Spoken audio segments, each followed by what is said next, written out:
Donc, je vous laisse la main, professeur Laguéchir. Alors, bonjour, à tous à nouveau. Je ne sais pas, je ne vois pas l'ensemble des participants, donc je ne sais pas si vous étiez là tout à l'heure. Il y en a 24, il y en a un peu moins que tout à l'heure. Bon, alors Ils vont arriver. j'ai pas su, captiver les foules, pardon. Non, je pense que c'est la pause. Ils vont Mmh, arriver. Il y en avait 40 environ. Donc, je pense mmh. qu'ils vont arriver. Alors, après avoir vu un petit peu à quoi ça sert en fait une approche, théorique, je vais essayer de vous dresser un tableau des approches mainstream, interprétatives et critiques, en sciences comptables. Et je vais terminer par, la distinction, nécessaire ou non, des approches quantitatives et qualitatives. Parce que vous avez vu, on parle depuis tout à l'heure d'approches théoriques et d'approches méthodologiques sans trop distinguer ou, préciser de quoi on parle. On est bien d'accord que les approches théoriques, ce sont des lunettes, les approches méthodologiques, c'est un mode de collecte et de traitement de données. Voilà. Alors je vais peut-être rappeler des choses qu'on a vues dans la première, présentation ce matin. D'ailleurs, en sciences comptables et financières, en fait, moi, je viens de l'économie, donc ce sont des références que je connais parce que j'ai lu les papiers, ce sont des papiers d'économistes. Et donc, je vous dirais que, en fait, en sciences comptables et financières, on a des approches mainstream et pas forcément fonctionnalistes, hein. Quand on dit mainstream, c'est-à-dire largement accepté, largement connu et diffusé. On parlait de bibliométrie sur lesquelles il y a énormément de publications. Donc, dans les approches mainstream, moi, je vais essayer de distinguer les approches market-based, tirées de l'économie, d'approches alternatives, mais toujours qui sont très connues. Alors, les approches tirées de l'économie, elles sont dites fonctionnalistes, c'est-à-dire qu'on ne se pose pas la question de pourquoi, etc. On se pose plus la question de comment. Parmi ces théories, on a pour la comptabilité, parce qu'en comptabilité financière, on a beaucoup d'études sur la divulgation, hein, le reporting, la divulgation des comptes. Donc les grandes théories, que ce n'est pas du tout exhaustif, mais on peut parler d'autres, hein, que j'ai listées ici, c'est la théorie du signal ou la symétrie d'information. C'est-à-dire que la théorie du signal, c'est envoyer une information pour envoyer un signal au marché pour essayer d'influencer ou la perception des acteurs ou leur prise de décision. Vous voyez, il y a toutes les études sur, par exemple, la divulgation, les, les reportings RSE et l'influence sur la cotation en bourse, le contenu des reportings. Tiens, quand on met plus de photos, etc. On est sur clairement quand l'entreprise envoie un signal. La symétrie d'information, on est aussi toujours dans les approches très comptables financières avec Akerlof, Marketoff, Lemon, son papier de 70. En gros, la théorie dit je fais tout pour cacher ce qui ne va pas et je fais tout pour divulguer l'information de tout ce qui va. Et de l'autre côté, j'ai quelqu'un qui essaye de me faire révéler l'information. Ça, ce sont des théories qui sont utilisées pas mal en RH pour les recrutements. Vous voyez, quand on va à un entretien, on essaye de se présenter sous le meilleur jour. Eh bien, en comptabilité financière, c'est tout ce qui est utilisé pour les normes comptables, la façon de divulguer, de publier ses comptes. Voilà. Donc, elles sont mainstream, fonctionnalistes et orientées marché. Une des théories les plus connues, c'est Jensen et Meckling, la théorie d'agence. Donc, principal agent. Donc, encore, en gros, les actionnaires sont le patron, on va dire, du PDG. Les actionnaires veulent que le PDG fasse quelque chose, donc qu'il fasse augmenter le cours de l'action. Le PDG, lui, veut augmenter son salaire. Le PDG veut que les employés travaillent dans un sens où ses revenus à lui augmentent. Les employés veulent travailler pour en faire le moins possible. C'est en grande ligne, le principe de la théorie de l'agence, c'est qu'on est tous le principal de quelqu'un et l'agent de quelqu'un et qu'on fait tout pour que notre agent, son comportement et ses objectifs s'alignent sur nos propres objectifs de principal. Théorie des coûts de transaction, c'est Coase et Williamson. Bon, c'est pas très bien qui des deux. Bon, je crois que c'est Williamson, l'étudiant de Coase, etc. Mais les coûts de transaction, c'est qu'en gros, dans un océan de marché, il y a une île de hiérarchie, c'est l'entreprise. Et donc, les transactions sont censées être, les coûts de transaction sont censés être moins élevés, normalement, au sein de l'entreprise qu'à l'extérieur. C'est ce qui a donné, vous savez, toutes les études sur le make or buy, l'outsourcing, il y a pas mal en compta financière et en compta et en contrôle, d'études sur le est-ce qu'on externalise, à partir de quand les coûts justifient une externalisation, etc. etc. Donc, je vous donnerai un conseil, c'est-à-dire que ça, ce sont des approches qui sont plutôt utilisées avec des approches quanti, méthodologiques, et ce sont des approches qui sont utilisées dans les grands journaux de comptabilité, TAR, Accounting Review, etc. Ça ne veut pas dire que les autres ne sont pas utilisés, hein. On va voir que les approches critiques sont aussi dans les grands... Mais vous allez les trouver un peu partout. Donc, si vous entendez parler d'agent, principal agent, on est sur la théorie de l'agence, théorie du signal, voilà, quand vous entendez parler de théorie du signal, c'est ça, voilà. Alors, il y a 2 ou 3 choses qui sont intéressantes, c'est que par rapport à ces théories, il y a des choses qui sont développées, qui sont aujourd'hui mainstream, hein. C'est les théories alternatives comme la théorie de la légitimité, qui n'est pas du tout critique, hein, qui est plutôt une théorie, je dirais, néo-instite, hein, quasiment.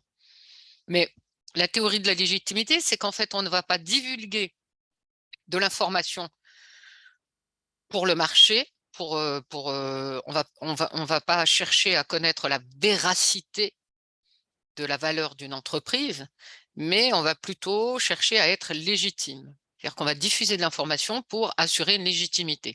Donc, on va faire des reporting RSE pour être légitime. Ça a donné lieu à beaucoup d'études critiques sur ce qu'on appelle le greenwashing, window dressing. Donc, en gros, on lave plus vert que vert. On va mettre des caches-misères et impression management, la gestion des impressions. Donc, on va publier des rapports, des chiffres pour faire bonne impression. Ça, en sciences comptables et financières, on a beaucoup ça sur le contenu, notamment toutes les analyses de contenu. On a eu une grande période où le contenu était très, très fonctionnaliste et il est de plus en plus lié à des préoccupations de légitimité, surtout quand on est sur RSE, ESG, etc.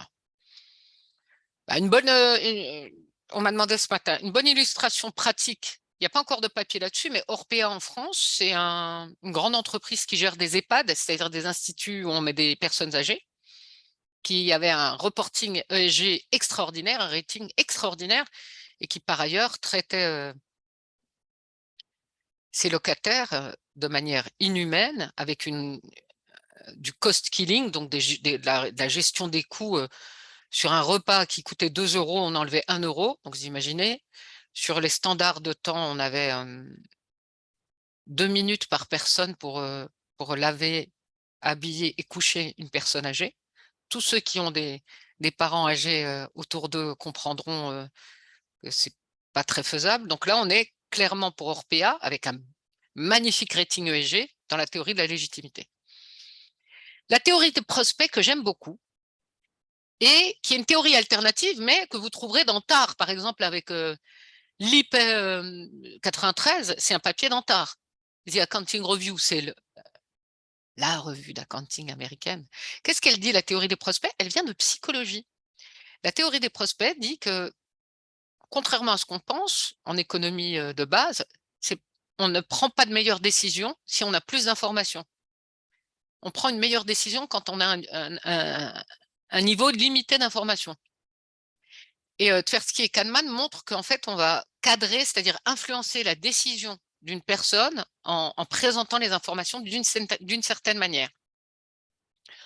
Donc, en gros, ça veut dire que dans les entreprises, quand on présente des reporting internes ou externes d'une certaine manière, en mettant en avant certaines choses et pas d'autres, eh bien, on va influencer les décisions qui sont prises.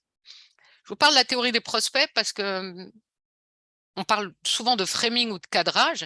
C'est une théorie qui a grandi en importance et en légitimité dans les courants mainstream de comptabilité financière.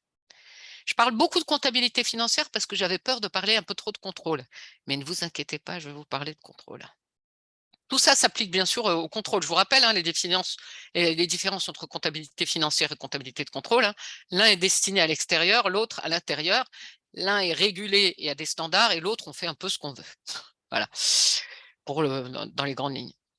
Et donc, pour poursuivre sur la théorie du cadrage, c'est-à-dire la manière dont on cadre des décisions, des choses, je vous dirais que on a vu émerger, pas qu'en sciences comptables, mais en management, les travaux de Snow et Benford sur le cadrage avec les mouvements sociaux. Donc, la théorie des mouvements sociaux, c'est qu'en fait, des grands mouvements avec des acteurs s'organisent. Et moi, je trouve ça très intéressant, par exemple, sur l'idée que sur le continent africain, on a parfois, je parle peut-être d'un contexte que je connais, l'Algérie, on a parfois des mouvements qui ne sont pas très institutionnalisés. On n'a pas des mouvements avec des régulations, des lois, des ordres, etc. Mais on a des mouvements comme civils, de gens qui s'organisent, etc. Cette théorie-là est plutôt adaptée à ça, de voir comment des mouvements qui partent à la base de la société civile s'organisent pour faire changer des lois, pour faire changer des choses. Donc moi, je trouve ça extrêmement intéressant, Snow et Benford. Je vous présente tout ça avec toujours l'idée qu'on travaille sur des recherches sur le continent africain. Et là, je reprends, parce que ma connaissance du continent africain est très réduite, mais je reprends les travaux de mes camarades, mais on est plutôt sur des économies qui sont plutôt informelles que formelles. On est plutôt sur des échanges de services implicites. On est sur un continent où l'économie informelle est bien plus importante que l'économie formelle. Donc, étudier un profil d'économie et d'organisation comme celui-ci en utilisant des théories qui cadrent bien en fait avec l'organisation occidentale de l'économie et de l'organisation, moi je trouve que c'est un grand écueil. Alors là, ça me permet de parler de mes camarades Amanzi et Merci, qui travaillent sur le secteur anglophone de l'Association africaine de comptabilité et qui par ailleurs a fait un manifeste dans Accounting Forum sur l'ouverture de la comptabilité. Opening Accounting. Et donc, il y a plusieurs choses sur les femmes, sur la nature, et il y a clairement un paragraphe sur la décolonisation de l'accounting. Alors, quand je dis décolonisation, ça fait référence plutôt à la colonisation au sens de power, c'est-à-dire essayer de réfléchir à des phénomènes comptables sans avoir en tête des théories et des situations qui existent ailleurs. Pourquoi je vous dis ça? Parce que quand on vous dit qu'en France aujourd'hui, ou en Amérique, on découvre des théories écoféministes, aujourd'hui, alors c'est compliqué parce qu'on se dit, tiens, ils sont dans une théorisation qui est située localement. Quand on se dit que, par exemple, Goffman, qui est un chercheur, il est plutôt sur une vision canadienne des choses, où la hiérarchie est très flat, etc. Il n'a pas du tout d'aspect politique, en fait, dans sa théorie, par exemple, de la gestion des impressions. Et on se rend compte que ça ne cadre pas forcément avec le contexte. Loin de moi de considérer l'Afrique comme un ensemble homogène et monolithique, parce que je pense qu'au sein d'un seul pays d'Afrique, on peut constater de multiples réalités, de multiples contextes, etc. Ce que je veux vous dire, c'est que quand vous regardez les théories qui sont présentes et mainstream, elles sont souvent mainstream parce qu'elles sont centrées sur une conception très nord-américaine et nord-européenne des choses et du phénomène comptable. Là, il faut se sentir libre. On parlait ce matin de est-ce que je propose une nouvelle théorie? Alors, nouvelle, j'entends qui n'a jamais été utilisée en comptabilité. Eh bien, si vous écrivez à Accounting Forum, par exemple, c'est possible. Parce que la revue a clairement donné dans cet éditorial, a clairement appelé à des soumissions d'insoumis, c'est-à-dire des soumissions d'auteurs sur des contextes inexplorés ou peu explorés et avec des théories qui cadrent à ces contextes et qui ne sont pas forcément des théories déjà légitimisées dans le champ. Vous m'arrêtez si je deviens un peu trop complexe ou voilà. Donc là, on va aller sur... ça, c'est un peu mon passé, c'est ma formation, hein, l'économie, et on va aller sur, je dirais, mon présent. Les approches interprétatives et critiques. Donc là, nous sommes clairement sur des approches, on va essayer d'expliquer les choses, ça cadre bien avec les papiers quanti, hypothético-déductifs, on va essayer de savoir s'il y a un lien entre la divulgation d'une information et la cotation en bourse, on va essayer de, voilà, on va essayer de trouver l'explication. Comment ça fonctionne, d'où fonctionnaliste. Dans les approches interprétatives et critiques, on va chercher à interpréter, donc c'est forcément subjectif quelque part, même si c'est rigoureux, il n'y a pas de connaissances objectivement vraies. Et puis les approches critiques, on va en parler peut-être plus en détail tout à l'heure, mais interprétatif, j'interprète, je ne crois pas qu'il y a une réalité, mais j'essaie d'interpréter de mon point de vue, avec ma théorie, et approche critique, ça fait référence à l'école de Francfort, c'est qu'on essaye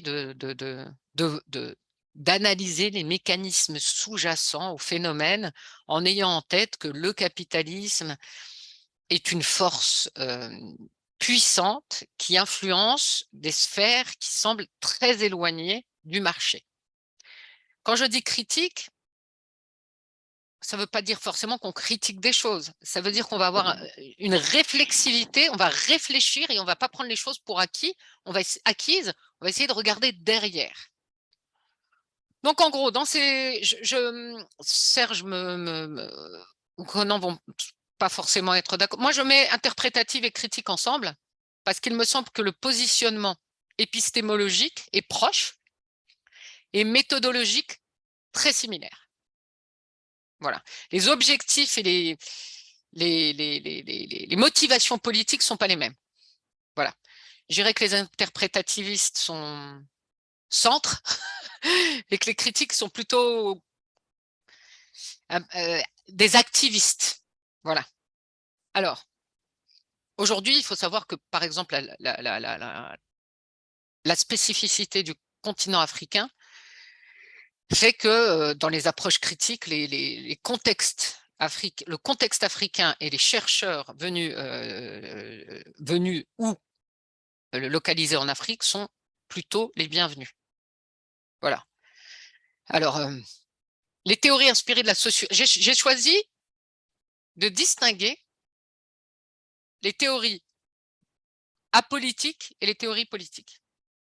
Plutôt que interprétatives et critiques, j'ai plutôt choisi, voilà, de mettre voilà. Les théories apolitiques, c'est-à-dire les théories qui vont essayer de vous donner une interprétation des choses sans forcément s'intéresser au système politique du pouvoir. Ben, on a la théorie de l'acteur réseau. Très bien. Calon-Latour, vous allez en entendre parler. Hein. Calon-Latour, la tour qui nous a quittés il y a quelque temps, c'est une des théories les plus répandues en comptabilité. Qui parle de plusieurs choses. Ça parle de comment Calon, c'est surtout sur comment on cadre, c'est-à-dire qu'est-ce qu'on met dans les modèles de compta-fi, qu'est-ce qu'on met dans les modèles de coûts. On ne peut pas tout mettre. Il va y avoir des choses qui sont des externalités, qui ne sont pas dans le modèle. Et ben, Calon s'intéresse à comment le modèle est créé, comment on a fait les IFRS, qu'est-ce qu'on a choisi de mettre dans les IFRS et de côté. Ça, c'est la première chose. Toujours dans la théorie de l'acteur réseau, on s'intéresse aussi aux translations, c'est-à-dire aux traductions. Comment un outil ou les IFRS ou quelque chose passe d'une communauté à une autre et comment il va évoluer. Il s'intéresse aussi aux épreuves de force, c'est-à-dire comment, à un moment, il y a deux modèles concurrents et qui vont s'affronter. Et en fait, comment une coalition dominante va imposer un modèle. C'est très intéressant cette théorie, par exemple, pour comprendre comment on fonctionne sur les marchés financiers internationaux aujourd'hui. Aujourd'hui, sur les marchés de la finance, tout le monde est à peu près d'accord pour dire qu'on utilise le modèle Black-Scholes ou Merton, qui est le même. Eh bien, la théorie de l'acteur réseau permet de comprendre que ce n'est pas le meilleur modèle, en fait. Ce n'est pas le meilleur. C'est un modèle qui était assez simple pour être utilisé, diffusé, et en fait, qui a été... en fait, des acteurs importants du système ont accepté de prendre ce modèle parce qu'il était simple, et comme ils l'ont adopté, les autres ont suivi. Et donc, on voit comment un modèle est devenu vrai. Les anticipations autoréalisatrices, c'est d'ailleurs assez ironique parce que Robert Merton, qui a fait le modèle de finance, c'est son père, Robert Merton Senior, qui a développé le concept d'anticipation autoréalisatrice. Donc, c'est son fils qui l'a mis en pratique.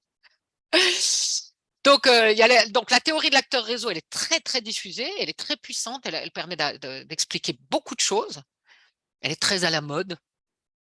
La théorie néo-institutionnelle est de la même manière, c'est-à-dire que la théorie néo-institutionnelle, il faut savoir qu'en Amérique du Nord, elle est communément admise.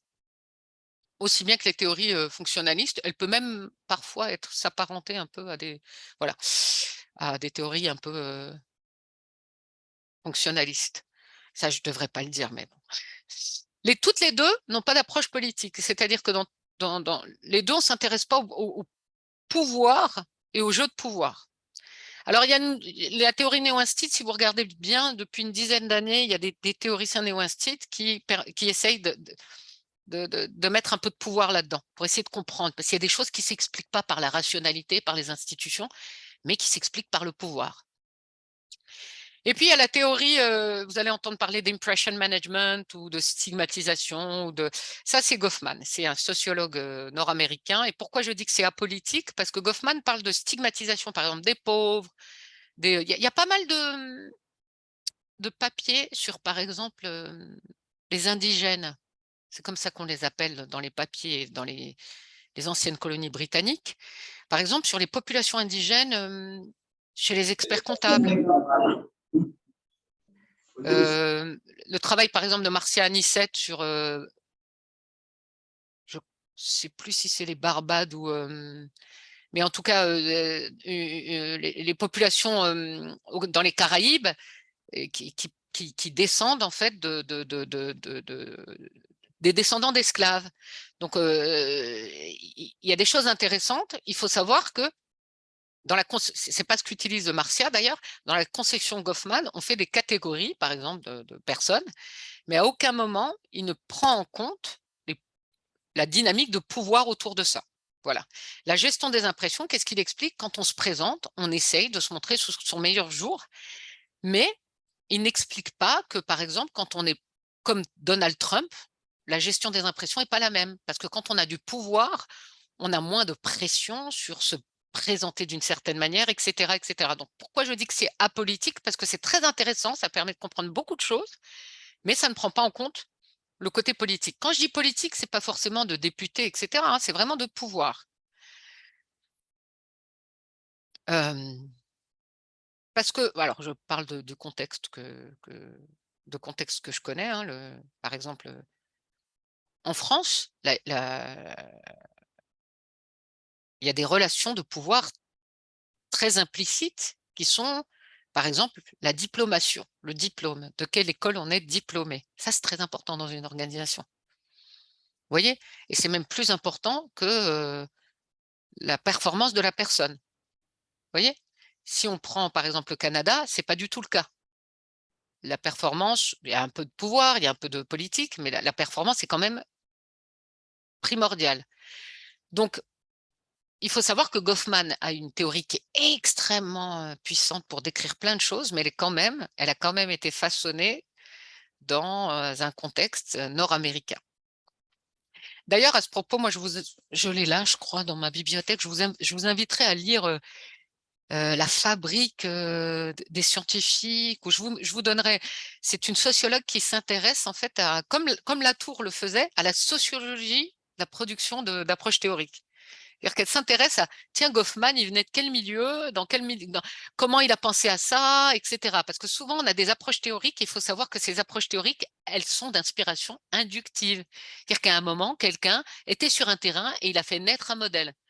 Eh bien, il faut se rendre compte que ce modèle, même si on ne voit plus le terrain, parfois est toujours porteur très lourdement de ce terrain. Il faut savoir, en fait, il faut savoir lire entre les lignes et voir si un modèle cadre bien avec notre propre terrain. Voilà. Alors moi, par exemple, en ce moment, je développe une approche politique du modèle de Goffman. Et pour répondre à Conné ce matin qui me demandait, je crois, ou peut-être André.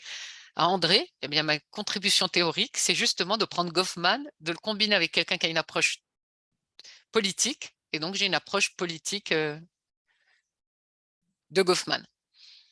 Alors maintenant, on va parler des théories sociologiques et politiques. Là, on a les approches. J'irai d'abord Bourdieu.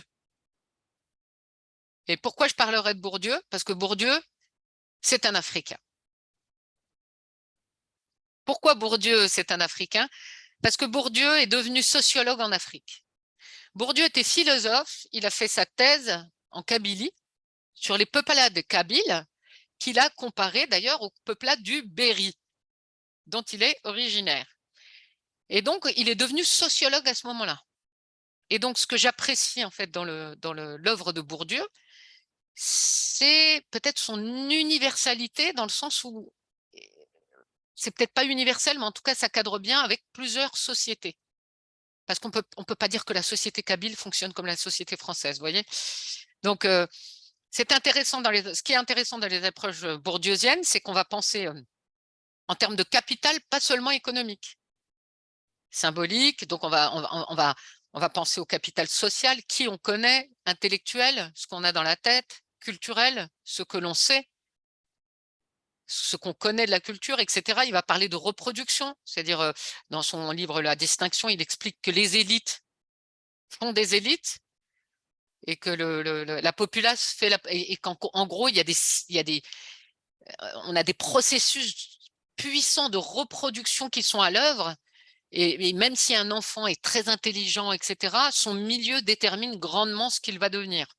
Et ça, c'est intéressant parce que ça va permettre de nous permettre de comprendre aussi l'avenir ou la professionnalisation des comptables indigènes en Australie. Ça va nous permettre de comprendre, par exemple, comment l'Angleterre a tenu l'Écosse sous domination pendant très longtemps. Ça, c'est un papier d'AOS d'un collègue écossais.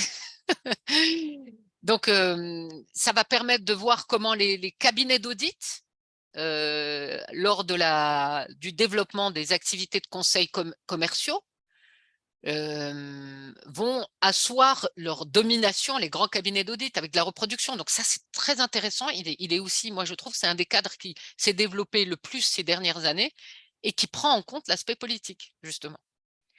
Et voilà. Le deuxième, je dirais, qui est moins universel que Bourdieu, mais qui est très intéressant et qui, à mon avis, est mal compris, ce sont les approches foucaldiennes de Foucault, donc Michel Foucault, hein, philosophe français, qui travaillait d'abord sur les lieux d'enfermement et la discipline, comment on discipline des populations, comment on les surveille, comment on fait en sorte que la population obéisse. Donc, il a travaillé beaucoup sur la prison. Alors, il était contre l'État disciplinaire. Alors, ce qui est assez amusant, c'est que maintenant, la plupart des gens l'utilisent pour défendre l'État. Donc, avec le principe de gouvernementalité, c'est-à-dire qu'aujourd'hui, on a beaucoup de papiers sur la critique de la néolibéralisation de l'État. Alors, l'État, on l'entend comme État interventionniste, qui va délivrer des services publics. Et donc, la critique de... Pardon. La critique principale foucaldienne, c'est que l'État se marchandise, on marchandise tout, et donc en fait, il y a une dégradation des services publics et qu'on gouverne les gens via des processus qui ne sont pas forcément explicites et formels. Voilà. Alors moi, si je un très mauvais exemple de fidélité à un cadre théorique, j'ai quasiment tout utilisé ici. Après, je vais vous donner quelques petites pistes sur des choses que vous allez entendre moins, mais qui sont très intéressantes pour ceux qui ont envie d'innover. Ian Hacking, c'est un monsieur qui est toujours vivant, qui est un sociologue canadien, qui travaille sur making up people. Donc, comment on fait les gens, comment on fait les identités. Très intéressant. Il a été utilisé, son cadre a été utilisé notamment dans AOS par Johnny Young sur comment les utilisateurs des IFRS ont été imaginés. Donc, on a fait les IFRS pour certains utilisateurs, lesquels, et elle explique comment les IFRS ont émergé. Les cadres de Mary Douglas, le cadre de Mary Douglas, alors Mary Douglas est connue pour deux choses. Son travail sur la culture, donc on l'utilise beaucoup sur les aspects culturels de la comptabilité, mais aussi sur son travail sur la purification. Donc, qu'est-ce que dit Mary Douglas? Elle dit qu'en gros, il y a des choses qui sont sacrées et d'autres qui sont impures. Et donc, en fait, on gomme les impuretés, on les cache. Ça, mes camarades Jérémy Morales et Caroline Lambert l'ont utilisé pour le travail des contrôleurs. Vous savez, quand on dit mettre la poussière sous le tapis, c'est-à-dire cacher les choses qu'on n'a pas envie de voir. Donc, ils parlent de travail dirty work, sale travail. C'est-à-dire que les contrôleurs, ils font le bon travail et le sale travail, et puis c'est eux qui cachent un peu. Ça rejoint, vous voyez, des dynamiques de gestion d'impression, puis ça rejoint des dynamiques aussi d'asymétrie d'information. Mais on n'est plus sur comment ça fonctionne, on est sur comment ça marche. Pas comment on fait pour que ça fonctionne bien, mais qu'est-ce qui est derrière tout ça? Qu'est-ce qui est derrière l'asymétrie d'information? Il y a notre ami Jacques Derrida, encore un Africain, puisqu'il est né en Afrique du Nord. Donc Jacques Derrida, il est connu pour ses travaux, enfin sur son approche de déconstruction. Vous allez entendre parler beaucoup de déconstruction, c'est-à-dire que Jacques Derrida travaillait beaucoup sur, enfin, il travaille sur la langue. Et il a un concept que j'aime beaucoup, c'est la différence avec un A. Donc Derrida parlait pas de différence de choses différentes, mais de différer dans le temps.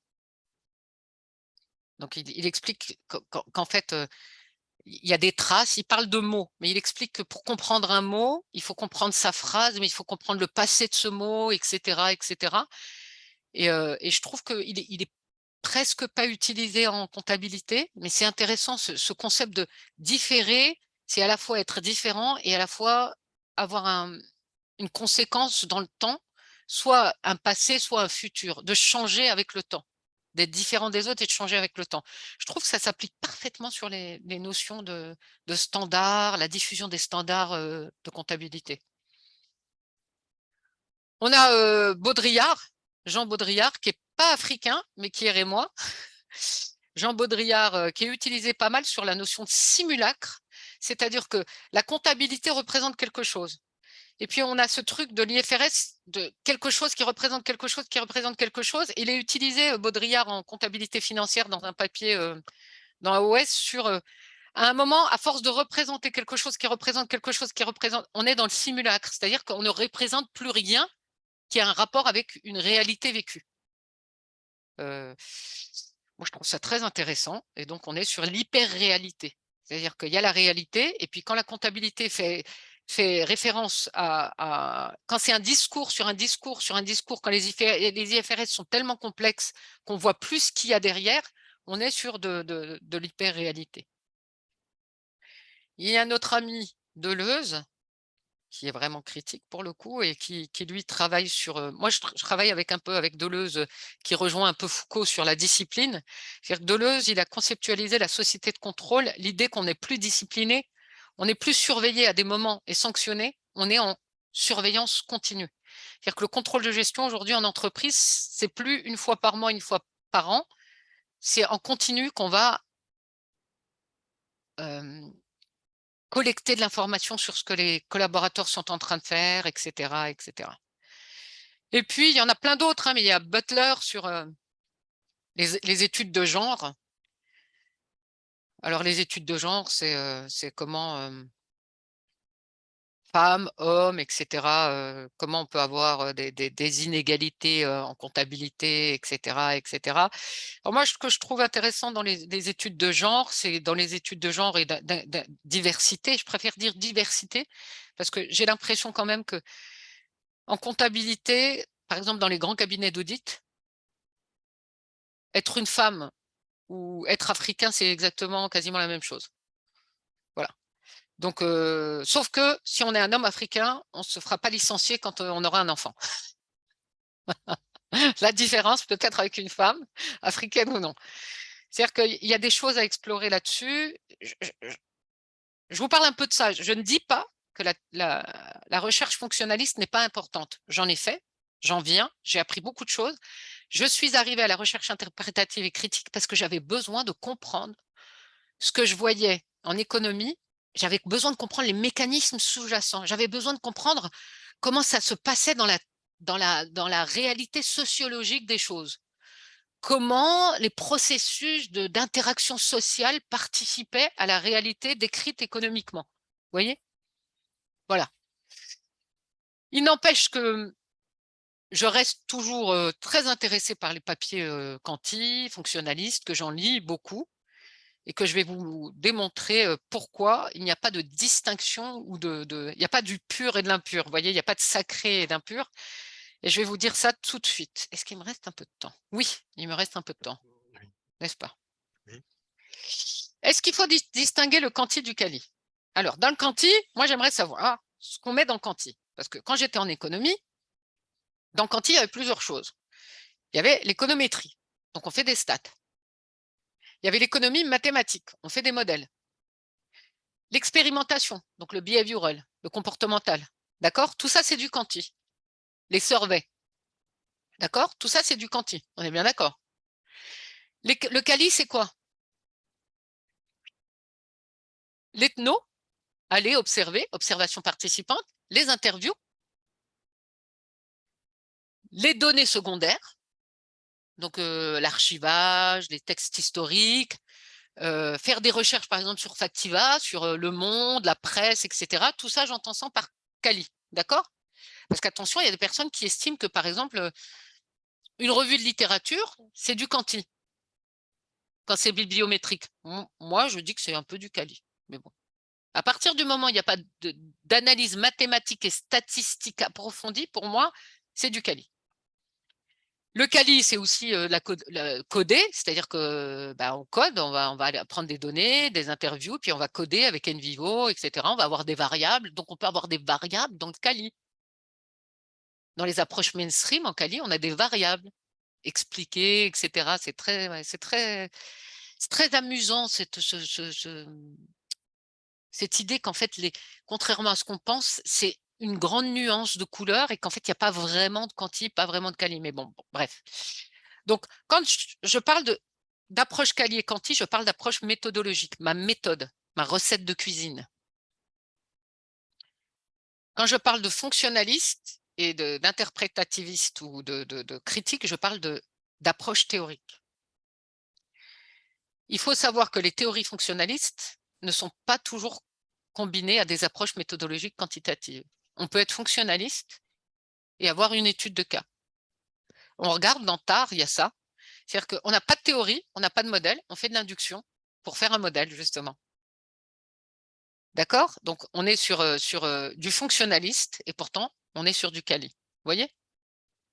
Et puis, est-ce que les théories critiques sont toujours combinées à des approches méthodologiques qualitatives? Beaucoup de gens le pensent. Et un jour, j'ai eu une discussion avec Yves Gendron et qui me disait, oui, les quantis quand même, les quantis. Alors, je lui ai dit, tu veux dire les fonctionnalistes? Il me dit, oui, bon, c'est un peu pareil quand même. Et je lui dis, non, parce que Bourdieu, c'est un quantitativiste.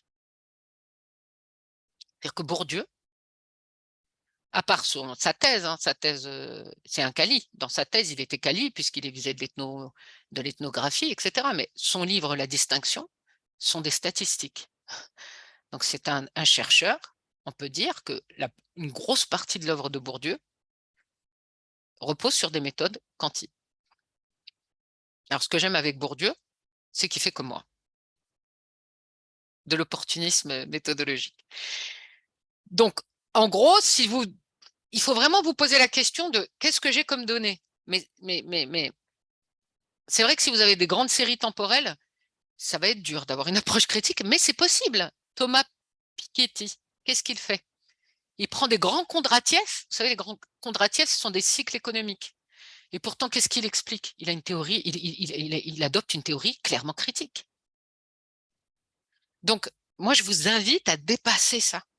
Je vous invite, si la recherche sur le continent africain n'est pas aussi développée qu'ailleurs, je vous invite à trouver une voie qui ne reprend pas les écueils de la recherche qui est avancée aujourd'hui. C'est-à-dire dépasser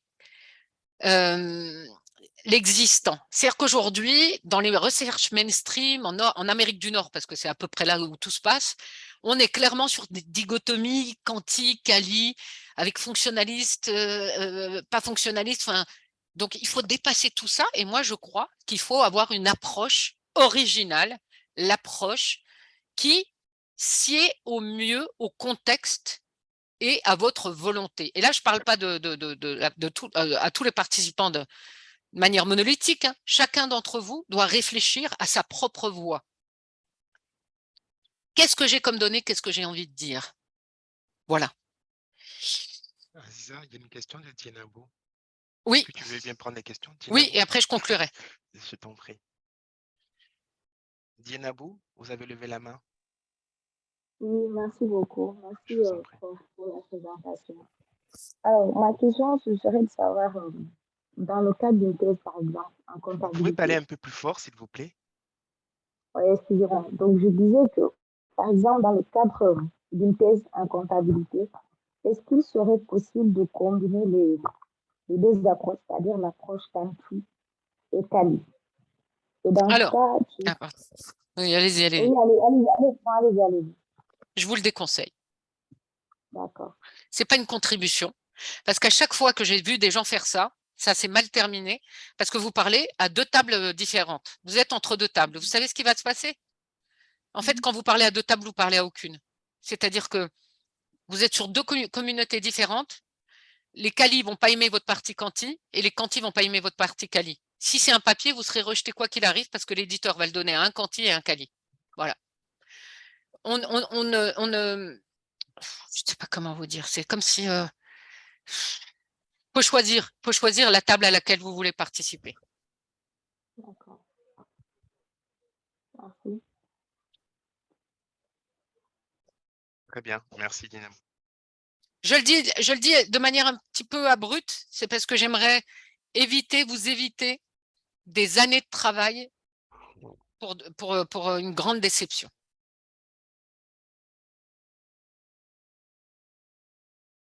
Je vais conclure. Donc, ma conclusion, c'est faites preuve d'opportunisme méthodologique. Ce n'est pas du tout négatif, l'opportunisme méthodologique. Je n'ai pas de discours conventionnel là, parce qu'on est en petit comité et que pour moi, c'est comme un cours, donc, ou un cours à l'EDEC. On ne fait pas de cours où on enseigne, on apprend avec les participants. Donc, je vais vous dire la vérité de ma situation. La vérité de ma situation, c'est que je n'ai pas commencé ma thèse en disant mon œuvre, ce sera ça. Non, j'ai commencé, j'ai eu accès à un terrain, j'ai fait ce que j'ai pu avec les données. Après, j'ai eu un autre terrain que j'ai pas choisi, c'est surtout que j'y avais accès. Et puis, j'ai vu ce que je pouvais en faire. Et après, j'ai eu un autre terrain, et puis j'ai vu ce que je pouvais en faire. Puis un jour, j'ai un copain qui m'a dit, tu veux travailler avec moi là-dessus? Je l'aimais bien, on travaillait bien ensemble, j'ai travaillé là-dessus. Vous voyez? Et puis, j'ai toujours été motivée par des questions. Chaque papier sur lequel j'ai travaillé, je le connais parfaitement parce que j'ai toujours été à 100% sur les papiers, à 100% sur le terrain, même quand le terrain n'avait pas été fait par moi. Donc, je m'accorde le droit de l'opportunisme méthodologique parce que je suis motivée par comprendre les mécanismes qui ont un rapport à l'instrument de contrôle de gestion. C'est ma quête, voilà. Et donc, en France, on a cet exercice qui est l'habilitation à diriger des recherches. Vous devez présenter la cohérence de l'ensemble de vos travaux. Moi, j'ai présenté la cohérence de mon objet de recherche, pas des méthodes ni des approches théoriques. J'ai expliqué que j'étais plutôt sur de l'opportunisme pour essayer d'approcher cet objet de manière complémentaire et assez complète. Le deuxième point, c'est le bricolage. Les Américains aiment bien ce mot français, c'est que bricoler. Regardez vos données, regardez ce que vous avez envie de dire, regardez l'opportunité, il y a un special issue et bricolez. Vous prenez un cadre, il ne va pas tellement bien, il y en a un autre qui va bien aussi, on bricole, on les combine. Le bricolage, ça ne veut pas dire un manque de rigueur, ça veut dire de l'audace. Et je ne sais plus qui disait ce matin en conversation dans les chatrooms, on manque d'encadrement, on n'est pas très avancé. Je crois que c'était Connie. Bah, comme dirait Chris Chapman, l'important, c'est pas d'être formé, c'est de ne pas être déformé. Donc, il faut saisir peut-être ce manque d'encadrement comme une opportunité à développer une voie qui ira plus loin que les voies actuelles. Voilà. Je vais vous donner une petite anecdote. Quand j'étais plus jeune, j'étudiais l'économie. Un jour, je suis tombée sur le système qui a changé le monde, The Machine That Changed the World, un livre du MIT, et j'ai compris qu'en fait, Toyota, qui à l'époque surclassait les entreprises américaines, en fait, que les gens de chez Toyota avaient été envoyés chez GMC, etc., à la fin de la Deuxième Guerre mondiale pour les aider. Et en fait, ils avaient vu le modèle américain et plutôt que le copier, ils sont allés là-bas, ils ont dit, mais il y a plein de choses qui ne marchent pas, nous, on ne veut pas faire comme eux. On va faire mieux qu'eux. Donc, en fait, il y a eu une volonté de, non, on ne veut pas revenir. Ça nous va. Et j'ai apprécié cette histoire où on voit les gens de chez Toyota se dire, en fait, on n'est pas aussi fort qu'eux dans ce qu'ils font, on va être meilleur parce qu'on va éviter d'être déformé. Eh bien, moi, je pense qu'il y a une ambition pour la recherche sur le continent africain, c'est de ne pas être déformé, de trouver sa propre voie. Voilà. Il faut juste trouver soit un objet, soit une approche théorique, soit une méthode, une cohérence épistémologique de ces travaux. C'est-à-dire que si on considère que l'être humain est au centre de tout, il faut garder cette cohérence tout au long de sa carrière. Moi, je crois que les instruments, c'est primordial dans la vie d'une personne. Donc, j'ai tout lu là-dessus. J'ai lu, vous savez, les instruments préhistoriques. J'ai lu Le Roi Gourand là-dessus. J'ai lu les psychologues soviétiques sur les instruments de développement de la cognition chez l'enfant. Parce que j'ai une vraie. Je peux utiliser Vygotsky, je peux utiliser n'importe quoi. J'ai une cohérence sur ma démarche de recherche. Voilà. Cela étant dit, je ne suis pas le meilleur exemple de chercheur, je suis loin d'être un exemple de chercheur standard. Je suis plutôt pas standard, mais je crois que ce dont les étudiants ou les chercheurs ont besoin, c'est plutôt d'un discours pratique et pragmatique, plutôt qu'un discours convenu avec des c'est évident, c'est de sens commun, etc. Voilà. En tout cas, je vous remercie pour votre attention. Je serais ravie d'entamer une discussion et de répondre à vos questions. Merci beaucoup, professeur Aziza. Merci. Et il y a des mains levées, donc il y a André qui a une question. Oui, merci. Donc, honnêtement, je voudrais dire un merci très sincère au professeur Laguessire. Ce que vous avez exposé ce matin, franchement, ça nous permet de pouvoir mieux comprendre comment orienter nos recherches.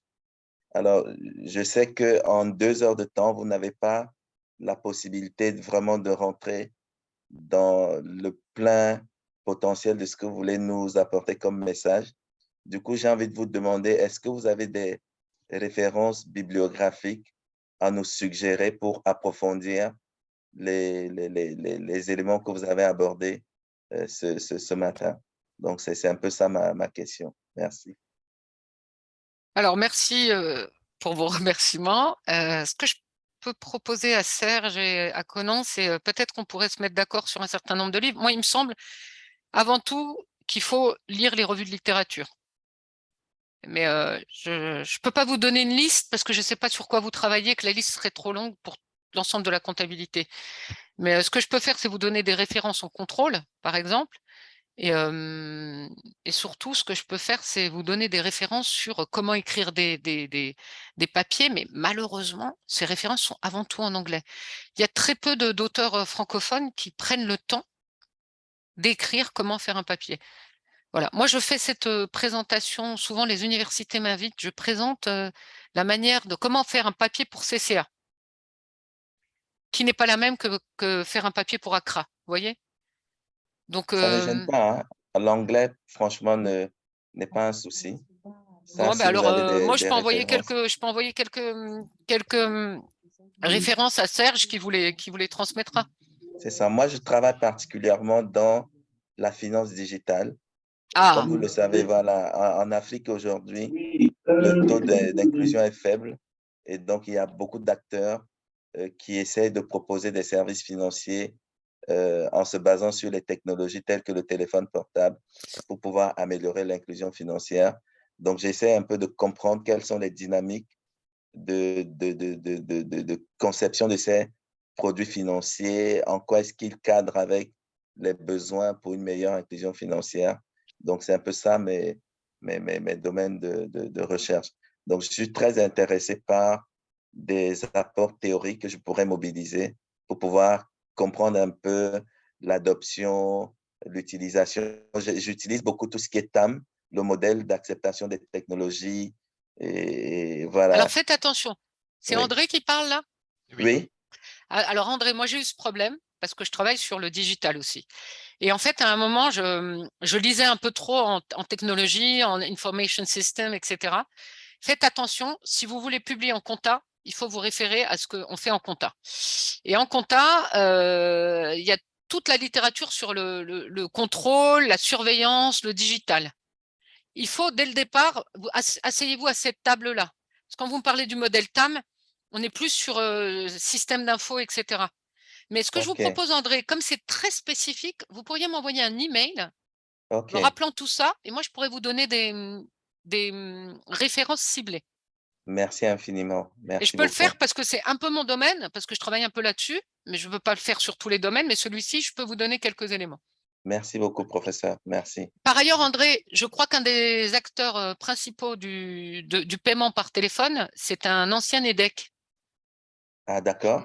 qui l'a créé. Donc, je l'ai vu récemment, il était en train de réfléchir justement à l'évolution de cette solution. Il s'appelle comment?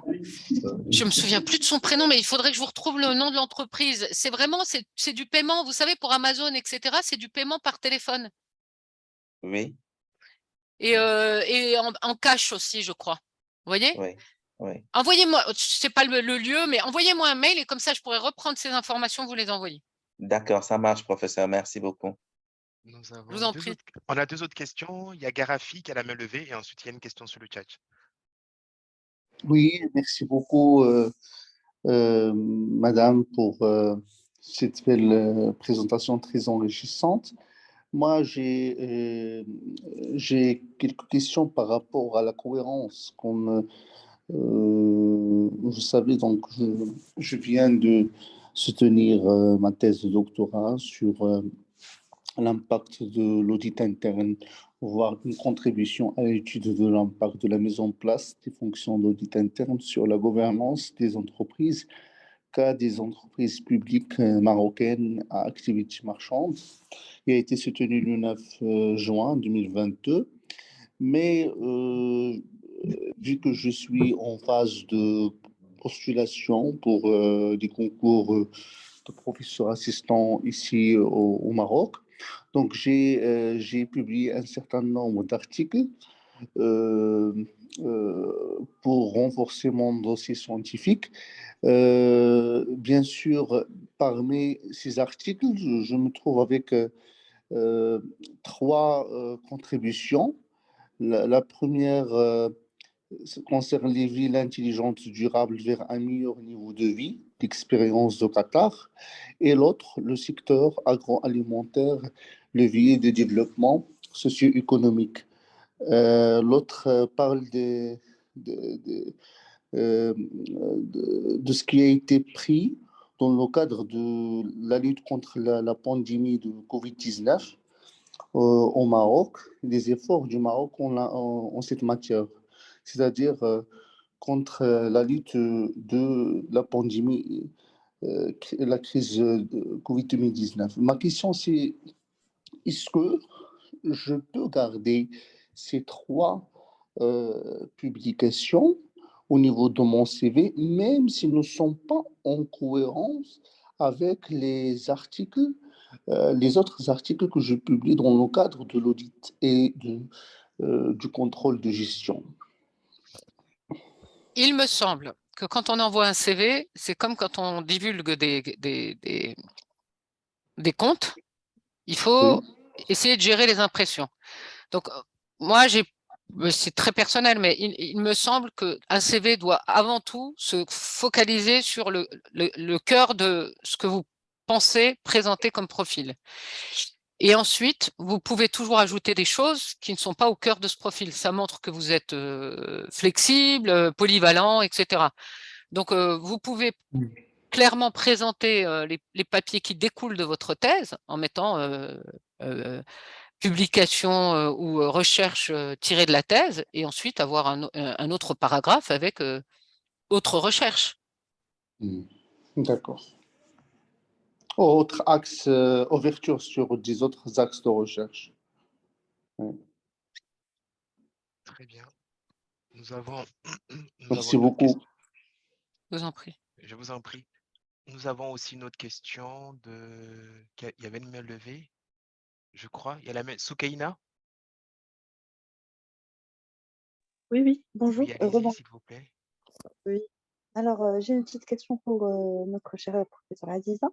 S'il vous plaît, je voudrais savoir, par rapport à une publication d'un article que j'ai envoyé, les correcteurs m'ont suggéré de rajouter des théories plus modernes par rapport au traitement du contrôle de gestion, sachant que j'avais évoqué les théories les plus mobilisées, à savoir la théorie d'agence, la théorie des parties prenantes, les théories. J'ai fait le tour un petit peu. Je ne sais pas, c'est-à-dire ce que je devrais ajouter pour que ça soit classé comme moderne. Les théories dites modernes, est-ce que vous pouvez m'éclaircir par rapport à ça, s'il vous plaît? D'abord, il faudrait me dire quelle revue, parce que ce qui est moderne dans une revue ne l'est pas dans l'autre, si ça n'est pas confidentiel. Et quel est le sujet de votre papier? Oui, alors par rapport au sujet du papier, c'était une recherche sur la revue de littérature. J'ai réalisé un travail donc axé sur une revue particulière qui s'appelle RCCA. Mhm. Donc, j'ai fait une analyse contextuelle par rapport à ce qui a été écrit en littérature, en revue de littérature, traitant des sujets de contrôle de gestion en particulier. Mhm. Donc, et j'ai essayé de les classer et donc de démontrer quel a été l'intérêt ou ce qui a poussé à prendre, c'est-à-dire à intégrer telle ou telle théorie et non pas d'autres. Donc, c'était vraiment ce que j'ai essayé donc de donner comme contribution. Donc, c'est Et une revue de littérature. Si c'est une revue de littérature et qu'on vous oui, demande de prendre des choses plus contemporaines, est-ce que vous l'avez arrêtée récemment ou enfin, oui, elle est assez récente. Donc, elle s'est étalée sur donc, ce que j'ai trouvé sur la base de données de la revue RCCA. C'était les 2 années 2020-2021. Donc, c'était pas un choix de ma part de traiter les 2 années uniquement, mais c'était plutôt ce que j'ai trouvé. Donc, c'était leur base de données qui était sur le site. Donc, c'est ce que j'ai trouvé, c'est ce que j'ai pu analyser. alors je comprends pas vraiment leur question. Oui, moi aussi, parce que j'ai essayé Mais de alors, il voir. ne faut pas hésiter. Moi, ce que je propose, c'est qu'il ne faut pas hésiter en fait à répondre à l'éditeur et lui demander Des lui demander explications. des précisions. Moi, ça m'est déjà arrivé. Là, j'ai écrit à un éditeur en lui disant, j'essaye de retrouver mon mail, mais en lui disant, est-ce que je peux vous parler? J'ai pas compris les commentaires des reviewers. Et Mhm. donc, c'est toujours mieux d'avoir la version de l'éditeur, parce que même si lui n'a pas compris, au moins Oui, vous aurez une version claire et sur laquelle vous pourrez travailler, la sienne. oui, d'accord. Très bien. C'est Et très Aziza, gentil. S'il vous plaît, est-ce merci que beaucoup. vous pourriez nous partager votre email, s'il vous plaît? Comme Oui, ça, alors je vais le mettre, attendez, je vais le mettre, vous me trouvez sur Google assez facilement, mais je vais le mettre à tout le monde. oui, Voilà, c'est aziza.laguessire@edec.edu. Voilà. merci Ok. énormément, madame. Nous Très gentil. avons aussi une question, je pense que de Fedet Dago sur est-ce que tu peux leur dire un mot sur les approches mixtes? Qu'est-ce que c'est les approches mixtes? C'est ce qui était marqué. Mais je ne sais pas, est-ce que Dagou, vous êtes là? Dagou, celui qui a posé la question. Je ne sais pas ce qu'il entend par approche mixte. Je vais regarder, mais ça m'étonnerait que j'ai dit Herman. approche. Non, non, non, vous n'en avez pas parlé. Ah oui. Voilà. L'idée, c'est est-ce que vous pouvez en parler, des approches mixtes? C'est sa question, si j'ai bien compris. Mais moi, ma réponse est une question. Qu'est-ce que Ah! c'est qu'une approche mixte? Méthodologique, théorique? Qu'est-ce que... Herman, vous êtes là, Dagou? Herman, qu'est-ce que... C'est moi qui vous pose une question, Herman. Oui, allô, Oui, bonjour, vous allez-y, m'entendez? Herman. Oui, on vous entend, Oui, Herman. oui, merci bien, professeur. En fait, je posais la question, puisque vous avez suggéré que dans une thèse ou dans un papier, Oui. vous souhaiteriez on veut conseiller qu'on prenne enfin, une seule théorie. Donc, bon, en fait, c'est ce que j'ai cru percevoir, quoi. Maintenant, au niveau, qu'on appelle ça méthodologique, je me Oui. demandais, est-ce que, en fait, comment est-ce qu'on pourrait faire pour mettre en relation si on a des données quanti et puis quali, par exemple. Ah Donc, je pense que les deux ah. peuvent soutenir la théorie, bien la problématique qu'on est en train de traiter. C'est pour ça que j'ai parlé de Et alors, on approche prend mixte. les données C'est quanti que, d'un côté, on prend les données quali d'un autre et on fait deux recherches différentes. dans ce cas-là, pour deux papiers. Écoutez, moi, tous les exemples de papiers comme ça ont été rejetés à la fin, quand on combine.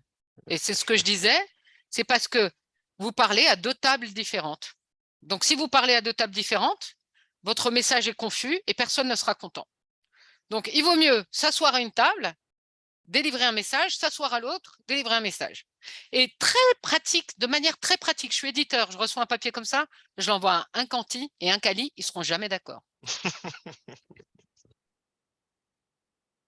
Et même l'éditrice de GBE, l'éditrice associée de GBE, Sheila Killian, je pense qu'elle a 3 ou 5 AOS. Elle a essayé de faire un papier comme ça il y a 2 ou 3 ans. Je ne l'ai toujours pas vu publier, donc visiblement, il n'a rien donné.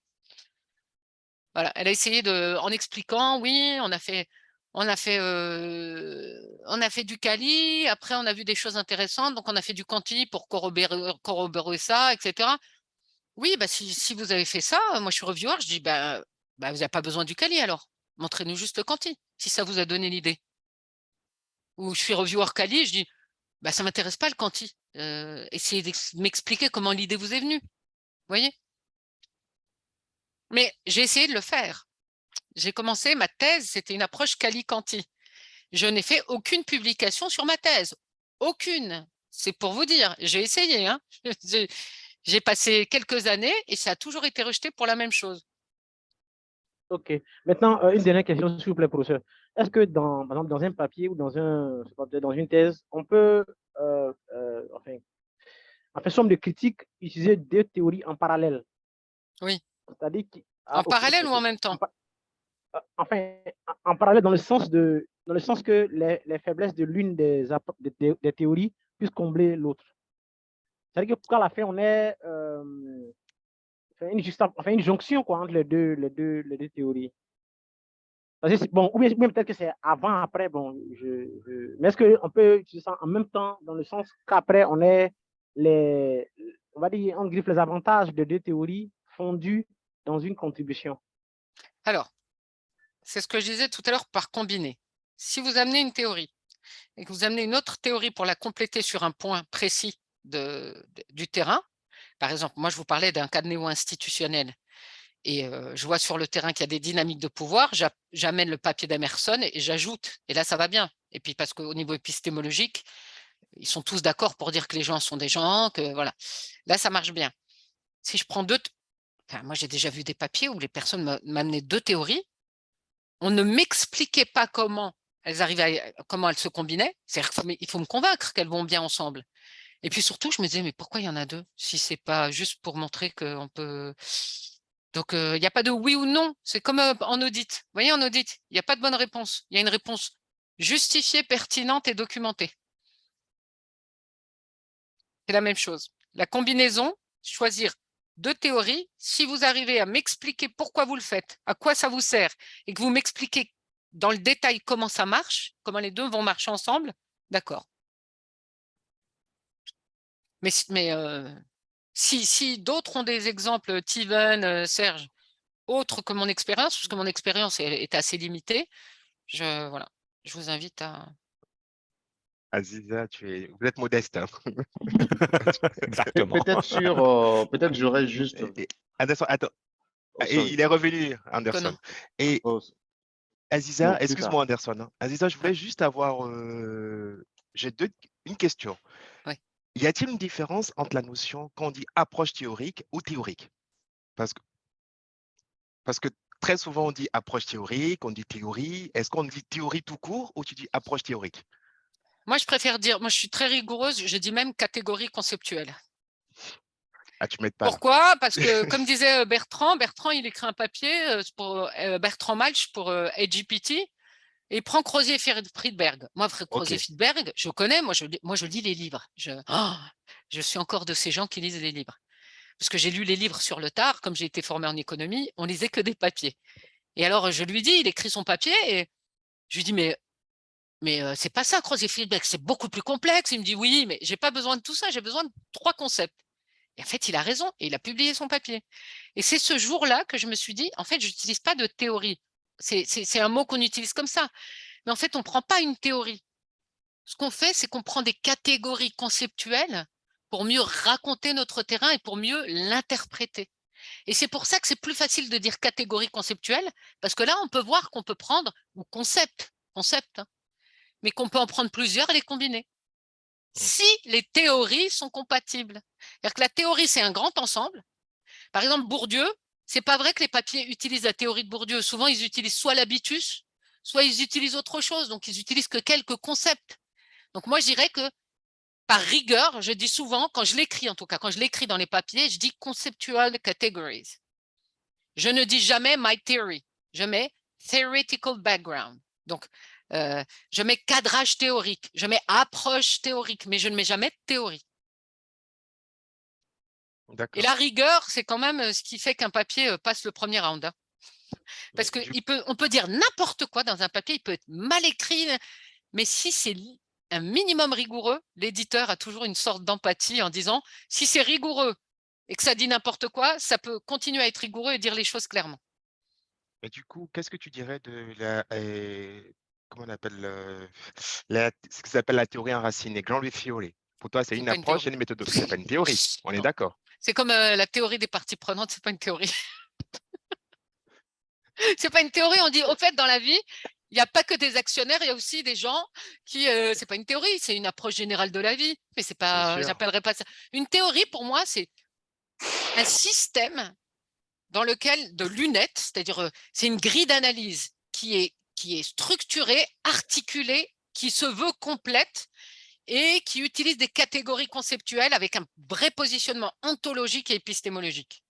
Tout ça, ça manque à la théorie des stakeholders et tout ça, ça manque à la théorie enracinée. En fait, c'est pas le nom de l'approche, c'est que l'approche grounded theory, l'approche dit que la théorie doit être grounded. Donc, c'est une approche méthodologique qui dit qu'une théorie doit être développée de manière grounded.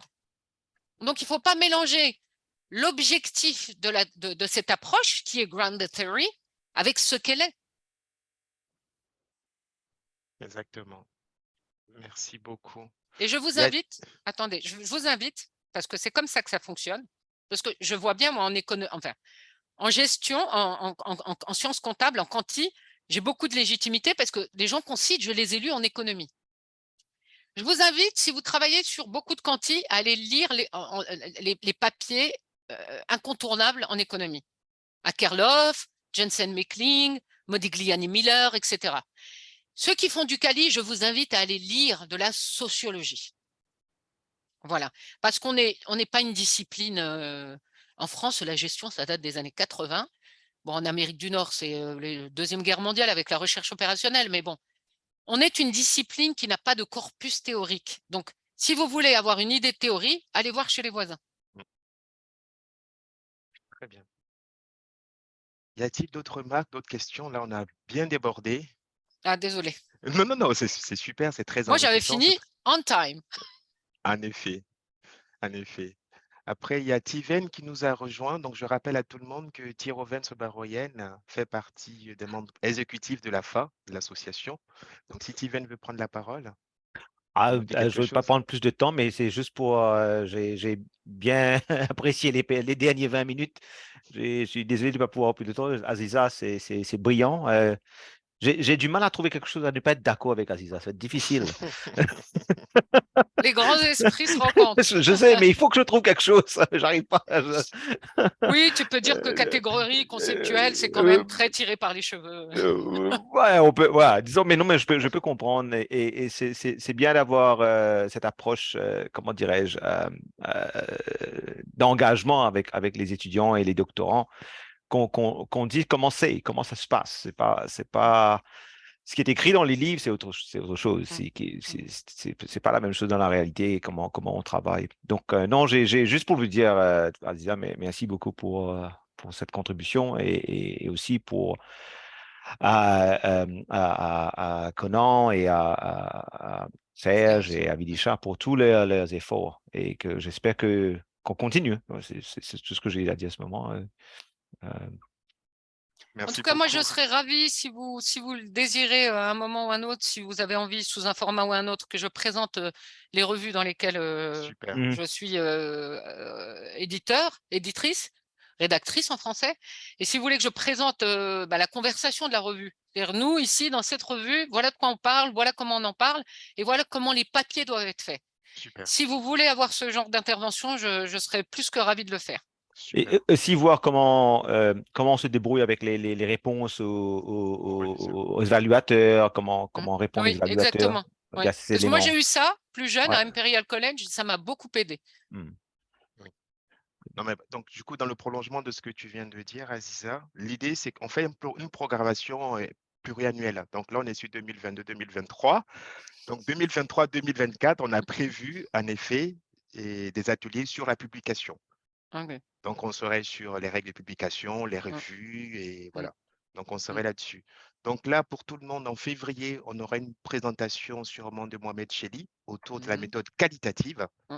Ensuite, au mois de mai, on aura une présentation sur comment faire un questionnaire. En septembre, on aura une présentation sur les régressions. Et là, on pense avoir terminé avec tout ce qui est philosophie, théorie et méthodo. Et là, maintenant, on va rentrer sur comment mettre tout ça ensemble On écrit. pour avoir une On histoire écrit. cohérente et soumettre ça à un éditoire qui soit réceptif, donc dans un journal.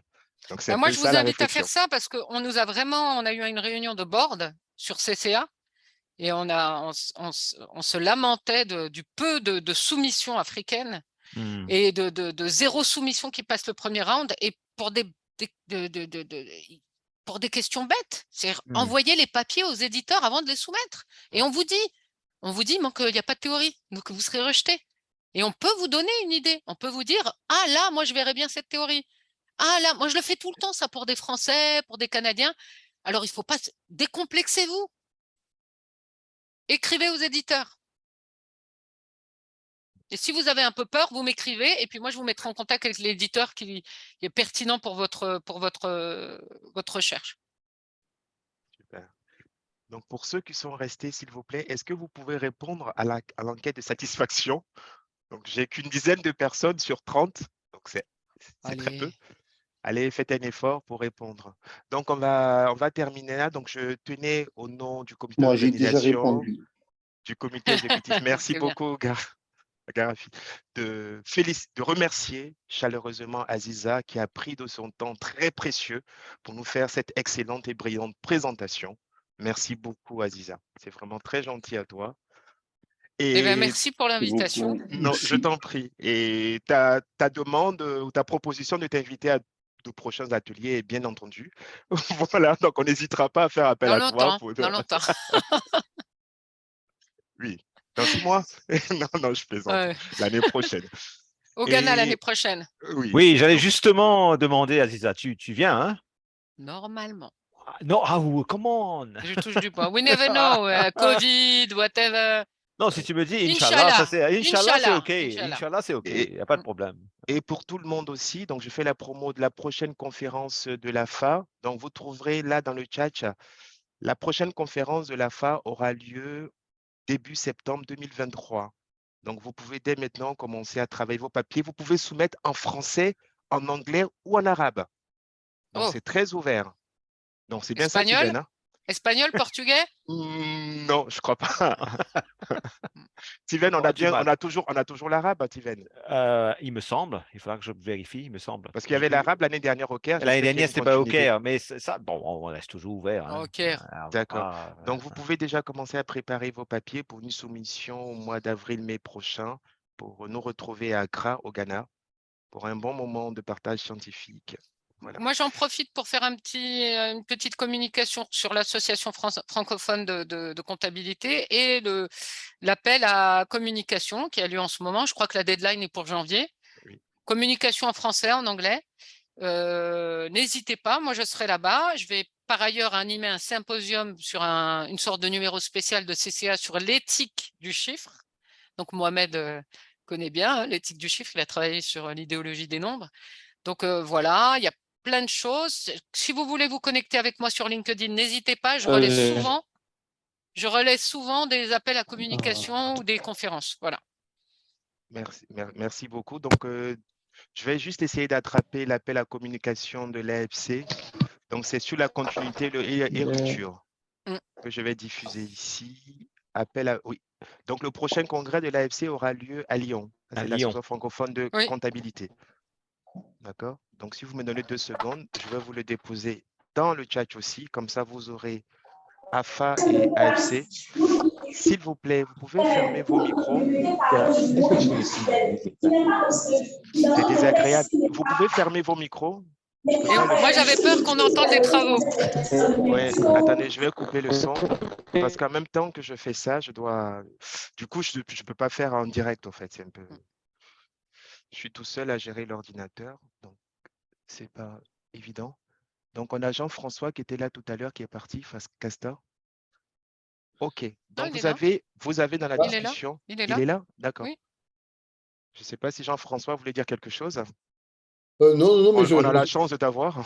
Non, c'est gentil. Moi, je trouve que c'est très intéressant ce qui a été fait aujourd'hui et c'est très utile. C'est très utile parce que je sens le désarroi des doctorants, des collègues, effectivement, face à un mur un petit peu invisible. Et ce qui a été dit, effectivement, et sans langue de bois par Aziza est très, très important. Parce que, effectivement, on a l'impression de devoir décoder des choses qui sont pas claires du tout et on les apprend à notre détriment. Bon, donc effectivement, c'est pas forcément quelque chose qui est très gratifiant de déminer en permanence des choses qui sont codées. Donc,